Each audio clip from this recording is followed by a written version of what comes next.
Hello, Peachies. Welcome back to Dear Peachy. In a world that's more focused on self-love and acceptance, it's important to remember that being body positive doesn't mean we should ignore our health. Body positivity is about embracing who we are, feeling confident in our skin, and loving our bodies at every stage. But real body positivity also means taking care of the body we love, because health is a huge part of self-care. Now, you might be thinking, oh no, here we go again, being told we need to be skinny to look good. But that's not what being healthy is about.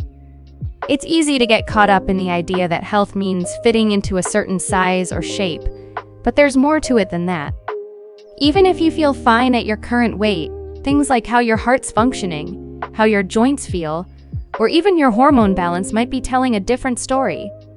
So instead of just focusing on the mirror, let's think about what's happening inside our bodies. Carrying excess weight can increase the risk of health problems like diabetes, heart disease, or high blood pressure. It can also impact our day-to-day lives, making it harder to move freely and comfortably. And let's be real, many of us have heard stories about how losing weight can change your facial appearance, giving you a more defined contour, a glowing complexion, and a toned neck. With all of that in mind, it's clear that maintaining a healthy body weight not only boosts our health, but can also improve how we feel about our appearance. In fact, in our previous video on the Glow Up Blueprint Pyramid, body health is the foundation that supports everything else. Now, if you've clicked on this video, chances are you're thinking about making a change. But just to be clear, this video isn't here to pressure anyone into losing weight or make you feel bad. There's no judgment here. This is all about giving you the information you need to make informed choices about your health. It's your body, and you have the right to decide what's best for you. So, if you're ready or maybe still on the fence, stick around. This video might just give you the clarity you need.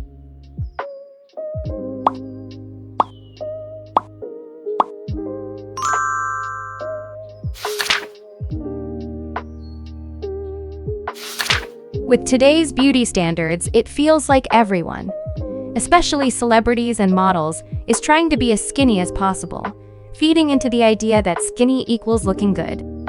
It can leave us wondering, what's actually a healthy weight to maintain? So, before starting any weight loss journey, it's important to have a clear understanding of where we stand. How much weight should we lose to stay healthy? One of the easiest ways to figure out if our weight is suitable for our body frame is by checking our BMI or body mass index. BMI is a simple calculation that uses your weight and height to categorize whether your weight is healthy for your frame. There are plenty of BMI calculators online. Just pop in your numbers and it'll tell you if your weight falls into the underweight, normal, overweight, or obese range. Now, we know some of you might be thinking, isn't BMI outdated? It's a 200-year-old formula made by a mathematician, and it doesn't really reflect a person's true health status. And yes, that's true. BMI isn't a perfect measurement of body fat or how it's distributed. It's not reliable for athletes, for example, because they might have more muscle mass, which could classify them as overweight or obese, even though they're in great shape. Plus, it can underestimate weight issues in some populations, like Asians. So, should we ditch BMI altogether? Not necessarily. While it's not the best tool in every situation, BMI is still one of the simplest, cheapest, and most accessible ways to get a quick snapshot of where your weight stands. Professional body fat measuring devices can cost thousands of dollars, and not everyone has access to those services. So even though it's not perfect, BMI can still be a useful starting point. Just a quick reminder, if you're calculating your BMI, make sure to look at the right classification for you. Depending on your ethnicity, you'll want to check either the general WHO standards or the BMI classification for the Asian population, as they can differ slightly. That said, while BMI is a helpful starting point, body composition is actually a much better thing to monitor during your weight loss journey. Why? Because it's not just about the number on the scale. High body fat can be stored under your skin, but it can also build up around your organs, which is even more concerning. Some people might have a normal BMI but still have high body fat and very low muscle mass, which isn't healthy either. To really understand your body fat percentage or muscle mass, you can get it checked at your GP's office, or many fitness centers and diet clinics offer professional measurement services too. Knowing your body composition gives you a clearer picture of your health, beyond just your weight.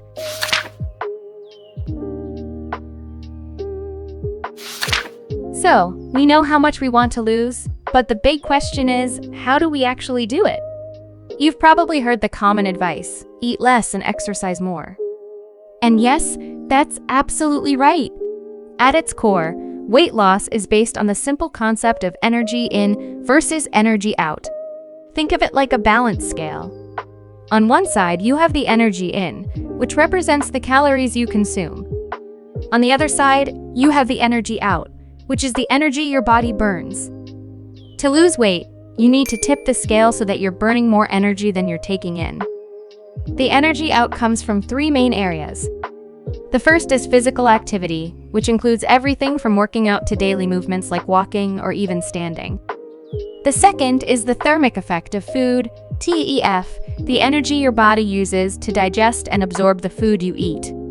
Finally, there's your resting metabolic rate, RMR, which is the amount of energy your body needs just to function at rest, like breathing and circulating blood. Each of these factors contributes to your total energy expenditure, and together, they determine whether you lose, gain, or maintain your weight. So, when you use more energy than you consume, you create a calorie deficit, which is what leads to weight loss. On the flip side, if you take in more calories than your body uses, it results in weight gain. It's pretty straightforward. There are two key ways to create a calorie deficit: eating better and being more active. By managing these two areas, you can effectively tip the scale towards weight loss. Reducing calorie intake doesn't just mean eating less. Many of us get caught up in counting every single calorie, worrying that even a few extra might add pounds. But honestly, how long can we keep up with this? Constantly checking calories and trying to stick to a daily limit isn't practical for most of us. Online calorie estimates can be off too.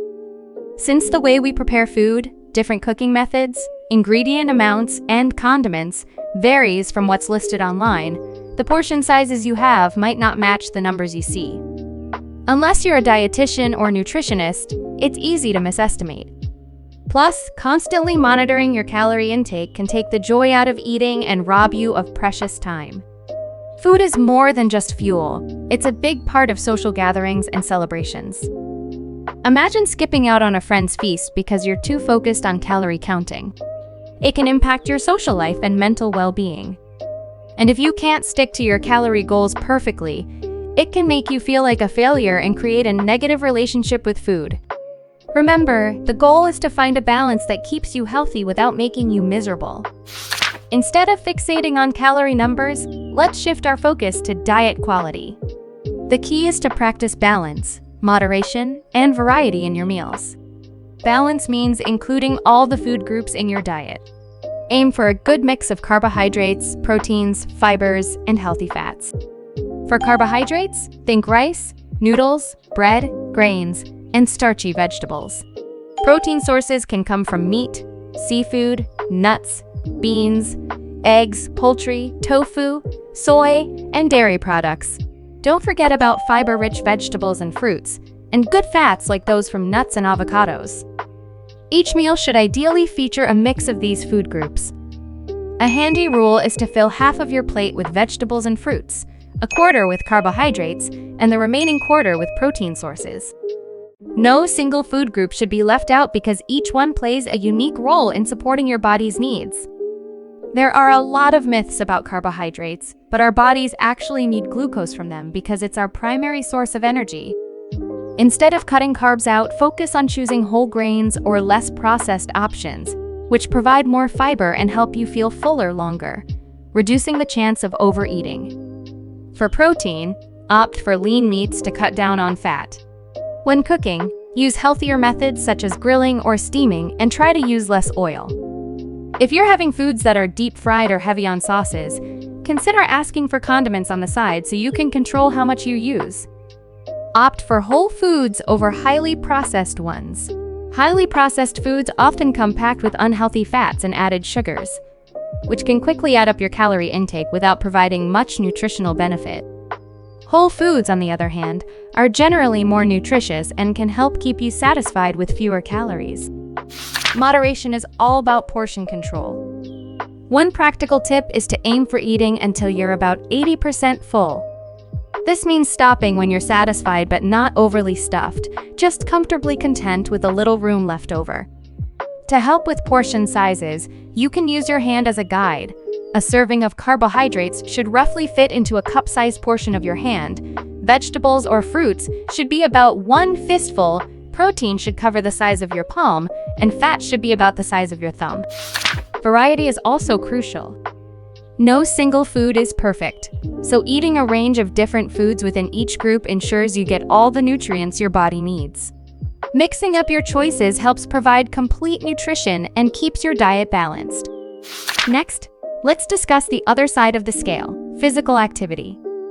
While we can't do much to alter the thermic effect of food, TEF, we can work on increasing our metabolic rate by being more active, which helps burn more calories. In simple terms, exercise more. With so many different types of exercise out there, you might wonder which is most effective for weight loss. The truth is, there's no definite answer, as each exercise serves a different purpose. Cardio exercises like running, dancing, playing ball sports, HIIT workouts, and swimming are great for burning body fat and improving cardiovascular health. Strength training, such as weightlifting or pilates, helps build muscle and gives your body a more toned appearance. Stretching exercises like yoga, on the other hand, enhance flexibility and posture. Each exercise varies in intensity, which affects the amount of calories burned. The higher your heart rate or the more vigorous the activity, the greater the calorie burn. A simple way to gauge intensity is by noticing if you're out of breath and can't maintain a conversation. This usually signals a high-intensity workout. So how much exercise is needed to lose that extra weight? The answer lies in the FIT principle. F stands for frequency. Aim to exercise consistently, preferably most days of the week, as being active regularly is key. I stands for intensity. Choose exercises that are moderate to high intensity to put your body into energy burning mode and shed those extra calories. T stands for time. Ensure each workout session is long enough to make an impact on your body. According to the U.S. Health Department guidelines, aim for 300 minutes of moderate aerobic activity or 150 minutes of vigorous activity each week. Exercising this much can help to induce weight loss. To illustrate this concept, we can refer to the exercise pyramid, which divides physical activity into 4 levels. At the base of the pyramid, level 1 represents everyday activities like walking your dog, taking the stairs, or biking to work. These should be part of your daily routine. Moving up to level 2, we have aerobic or recreational activities, such as jogging, swimming, or playing sports. These should be done 3 to 5 times a week, totaling 150 to 300 minutes weekly. Level 3 includes flexibility or strength training exercises, such as yoga or weightlifting. Finally, at the top of the pyramid, level 4 consists of sedentary activities like watching TV or sitting for long periods, which should be minimized as much as possible. If you haven't yet decided which exercise to begin with, you can start by simply being more active in your daily life. A good goal is to achieve 10,000 steps a day. Activities like walking to the store for groceries, doing household chores, or taking short walks during the day can help you reach this target. You don't need to sign up for a gym membership to start moving. Begin small by increasing your daily steps or following free workout sessions online. What happens if we choose just one, dieting or exercising? As the saying goes, abs are made in the kitchen. While dieting might have a more immediate impact on weight loss, exercise plays a crucial role in keeping the weight off. Exercise helps increase our metabolic rate by building more muscle, which in turn burns more fat even while we're at rest. On the other hand, if we rely solely on extreme dieting, the moment we slip and return to our regular eating habits, the weight rebound can be significant. This happens because our metabolic rate stays the same, but now we're consuming more calories than before. As a result, the body starts storing the excess calories, leading to weight gain.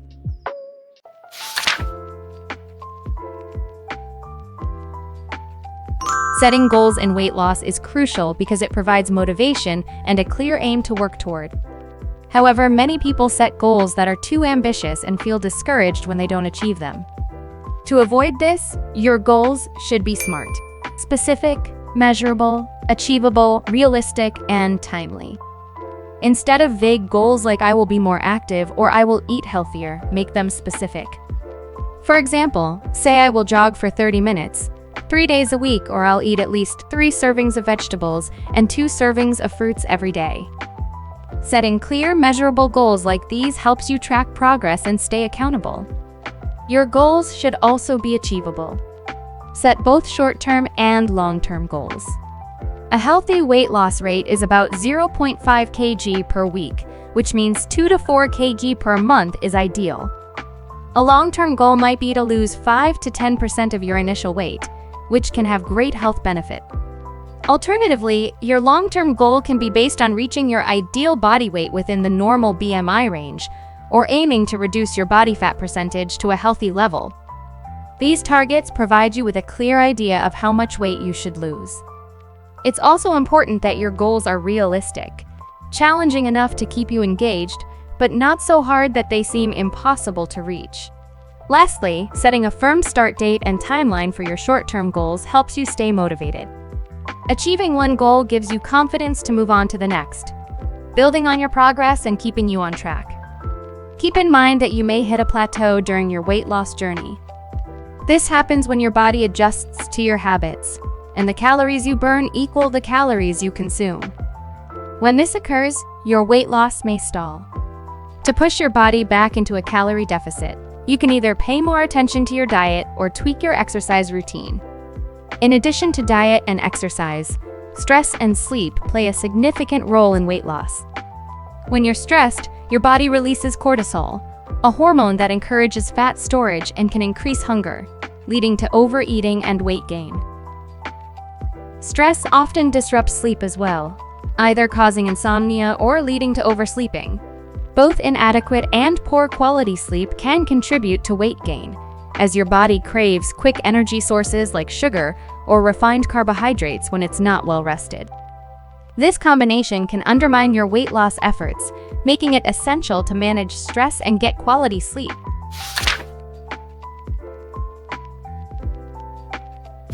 Let's be real. How many times have you come across some magic weight loss tip online that promises results without dieting or exercising? We're here to break down the facts and bust a few myths, especially when it comes to slimming pills. About a decade ago, slimming pills were all the rage when talking about weight loss. And while we know by now they're not exactly the healthiest option, it's still worth highlighting why they can be so dangerous. Sure, they may help you lose weight quickly, but they often lead to a cycle of dependency. People might take more than recommended, thinking it'll speed up the process, but that only increases the risk of nasty side effects. Slimming pills usually work by making you lose water weight or killing your appetite for a bit, but they don't solve the actual issue. Once you stop taking them, the weight almost always comes back.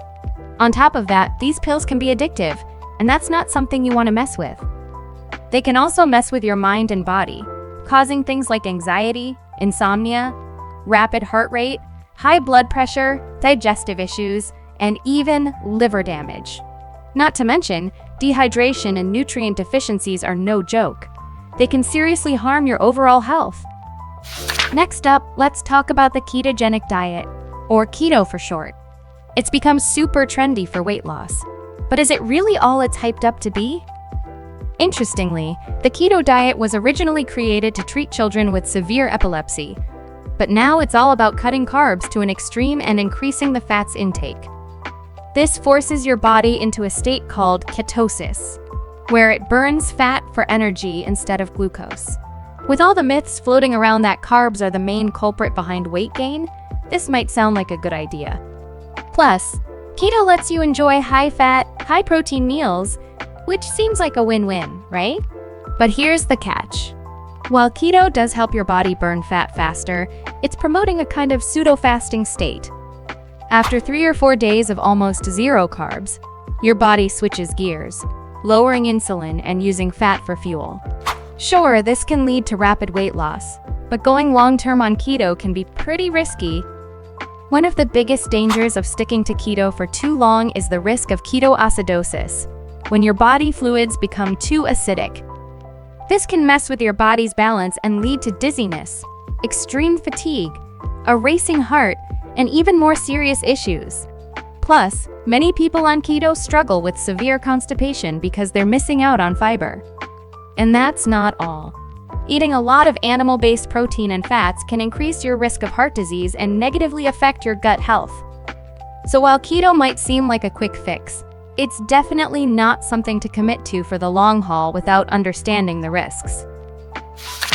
Detox teas have been around for decades, but do they actually work? They promise to flush out toxins from your body and claim to help with weight loss and a bunch of other benefits. But here's the thing. Your body is already pretty amazing at detoxing on its own. Your lungs, liver, kidneys, and gut are constantly working to eliminate toxins through going to the bathroom or simply breathing, and they don't need help from special teas, juices, or diets. Most detox teas are just glorified laxatives, meaning they make you run to the bathroom more often. Sure, that's part of your body's natural detox process, but when you rely on laxatives to the point where you're going way more than necessary, it can actually be harmful. Overuse can lead to dehydration, electrolyte imbalances, and even nutrient deficiencies. So, before reaching for that detox tea, remember your body already knows what it's doing. Recently, weight loss injections have gained a lot of attention and seem promising in the fight against obesity.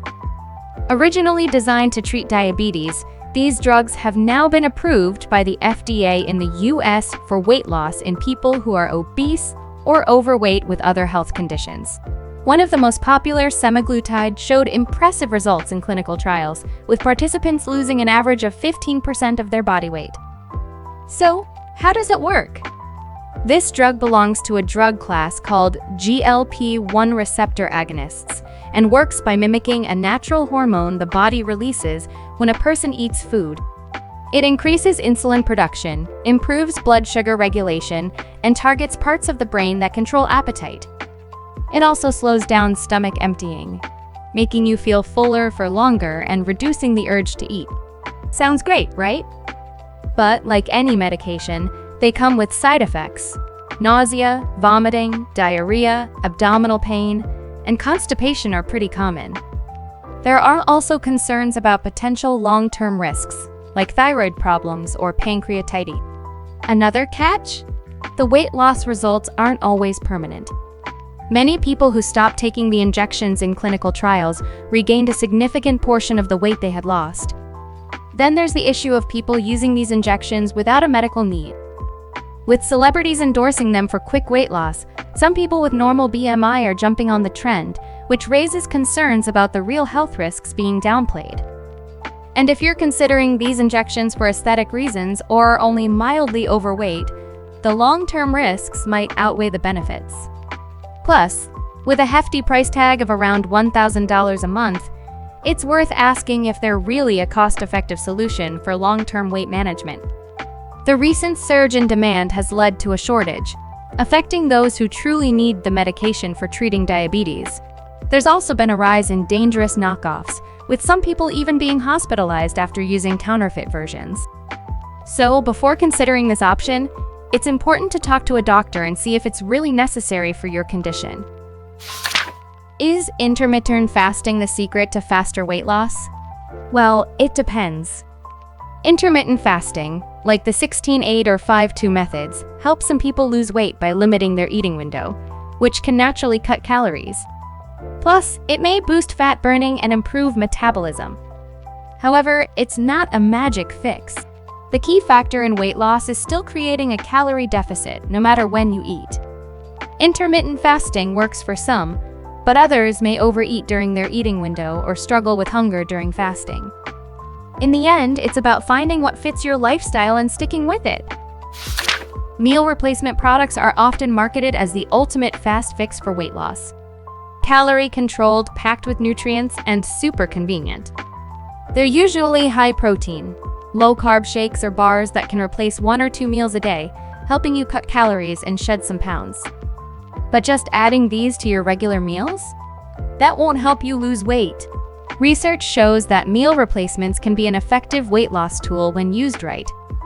Swapping out 1 or 2 meals or snacks can help with weight loss and maintenance. But if you rely on them for all your meals, you won't get enough calories, nutrients, or fiber. And if you eat them alongside your regular meals, it could lead to weight gain. Remember, meal replacements aren't meant to be a total food substitute, and they won't fix bad eating habits. They're a short-term strategy, usually for a few weeks to 6 months. If you want to use them occasionally as a quick meal or snack, that's fine, but make sure you're doing it in a balanced way.